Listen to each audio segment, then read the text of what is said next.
যে আপনারা আইনের শাসন প্রতিষ্ঠা করছেন এবং বেনজির রাজনীতির জন্য ইনকোয়ারিও করছেন, তো আপনার কি মনে হয় যে আপনার বক্তব্য চাচ্ছিলাম যে বেনজিরকে কি গ্রেপ্তার করা উচিত কিনা,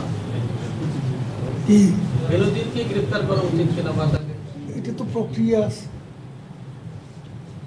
সেই প্রক্রিয়া তো আছে, সেই প্রক্রিয়া দুদক তদন্ত করছে। দুদক যদি মামলা করে তো মামলা করার পরে তো আদালত ঠিক করবে তাকে গ্রেপ্তার করবে, কখন করবে, জেলে পাঠাবে। কিন্তু প্রক্রিয়ার মধ্যে দিয়ে হবে, বিচার ব্যবস্থার যে প্রক্রিয়া সেই প্রক্রিয়াতেই হবে। আমরা সরকারকে আদেশ দেব।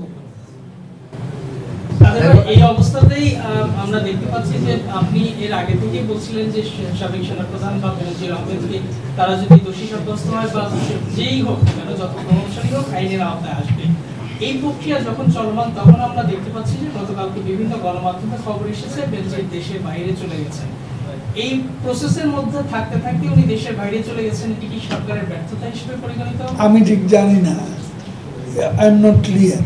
এমনকি পরিষ্কার, এমনকি 31টা অ্যাকাউন্ট থেকে যত টাকা ছিল সব টাকা সে উঠিয়ে নিয়ে গেছে, এমনটাও প্রমাণিত হয়েছে বলে বিভিন্ন সূত্রে জানা যায়, ব্যাংক সূত্রে জানা গেছে। আমি এইসব বিষয়ে যেহেতু আমি অবহিত নই, কাজে আমি এটা আইনের, এটা দুদক বলছে তারা টের পেয়েছে, দুদক সেটা প্রমাণ।